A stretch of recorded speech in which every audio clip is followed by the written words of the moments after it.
guys, welcome back to my channel. I'm your host Miss KK and this is The Wave, your weekly show on all things money. On this show we get to dissect topics related to personal, family and business finances, and my hope is that by the time we get to the end of these conversations you'll be better equipped to handle your money.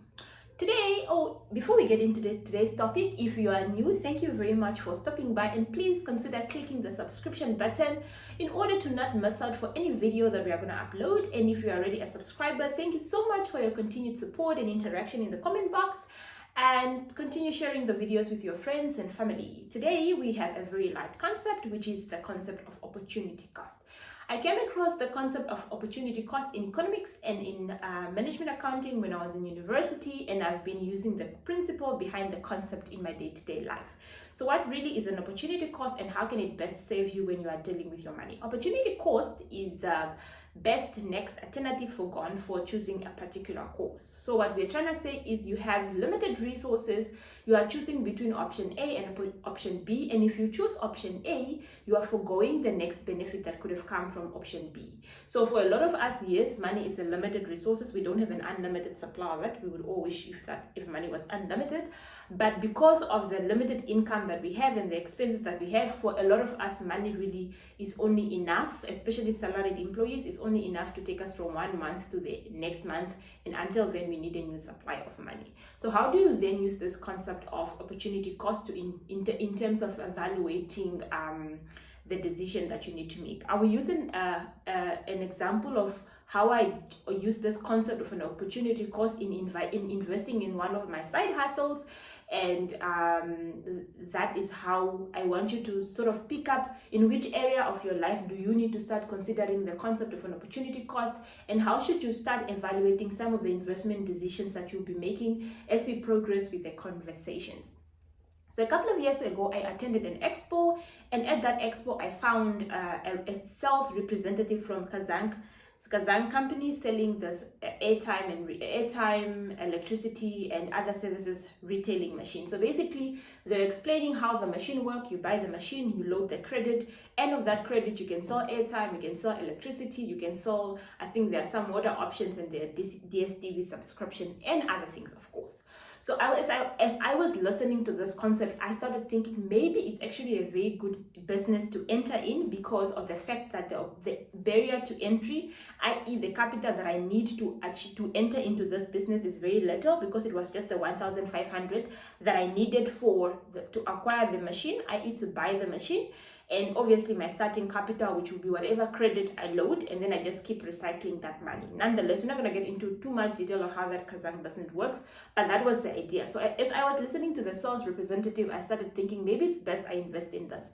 But I really didn't have 1,500 lying around, so I had to choose, okay, where was I going to take this 1,500, and what am I giving up for actually tying my money into this Kazan business? So what I then evaluated was, I either take the money from my home loan, because remember I mentioned earlier that in the excess money that I always have at the end of the month, I dump it on my home loan, because that way I get to save the interest on my home loan. Currently, prime is around about 7 point something. So prime is around about 7 point something. I think it's 7.75 if I'm not mistaken. I'm going to put it in the comment below but actually it doesn't really matter, because prime is different in any country. So but it's in the range of Namibia, South Africa. I'm not too sure about the other Southern African countries, between really 7 and 8%, because of the COVID-19 repo rate cuts that I spoke about in my previous video. It has reduced. So I was looking at, if I take this money off my home loan, that means I would be incurring interest at 7 point something percent. Or I can take the money from my current account, but I didn't have enough in my current account, so that was not really an option. Or I can wait for payday to come, and then I can buy this machine. But that meant that if I wait for payday, I'll buy the machine at the normal selling price, because at that time I think it was discounted because of the expo. But if I buy it later, I'll buy it at the normal selling price. So I'm looking at, I think the normal price was 2.5 at that time, or 2.3 at that time. So I'm looking at spending an additional 500 or 700 if I lose on the sale.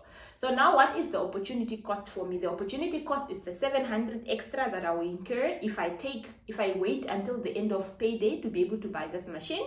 The opportunity cost would have also been the 7.5% that I will incur on my home loan if I take the money from home loan, or I invest in this machine and I start getting a rental income or a commission income from it.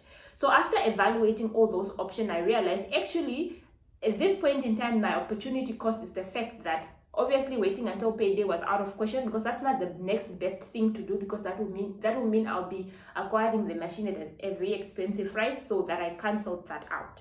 Then I was left with those two options, which is either to take the money from home loan or not to invest in at all. So if I take the money from home loan, I'm going to at least incur interest at 7.5 for as long as I haven't recovered the initial investment of that machine. So I ended up deciding to buy the machine, and over time I started making I started making commission income enough for me to replace and replenish the money that I took on home loan. So basically that's how you use the concept of opportunity cost. You'll be faced with two conflicting decisions that you need to make, and they're only conflicting because of the resources that you have at that point in time. In both instances, you would be making a return, but you need to realize what is best for my money at this point in time.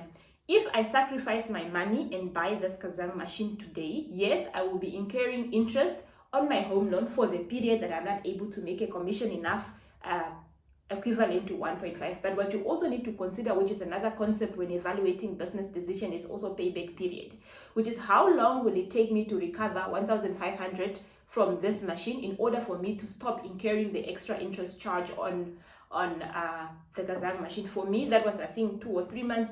When I started off, the business was a little bit slow, so it was 2 or 3 months. Then I recovered the cost of machine, and after that, my opportunity cost is really little. And as a matter of fact, the Kazang machine that I've sacrificed is now making me enough money to save me additional interest on the home loan when I put the excess commission if I don't use it for anything. So really, the opportunity cost, you need to, when looking at your money, let's say now that was a specific incident of me deciding on what to do with my money.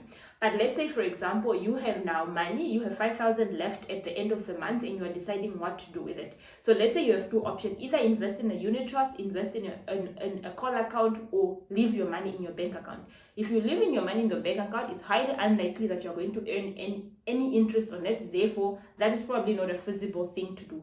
If you do invest, for example, in a call account, you must evaluate what is the interest rate on the call account. If you do invest your money in the unit trust, what is the return that you're likely to make on the unit trust, considering the charges on the unit trust and considering the charges on the call account. The best of this option is what you must pursue, and that is how you make investment decisions. So the opportunity cost obviously is a concept in economics and management accounting, but it also applies to personal financial management. And if you really start evaluating, seeing options that way, you will realize that it becomes easier for you to decide what to do with your money.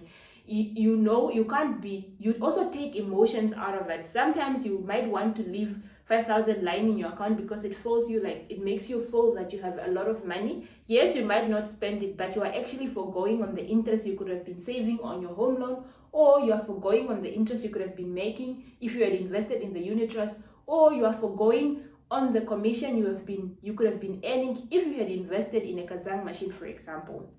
So yes, from now onward, do start considering opportunity cost, and let's see how it goes.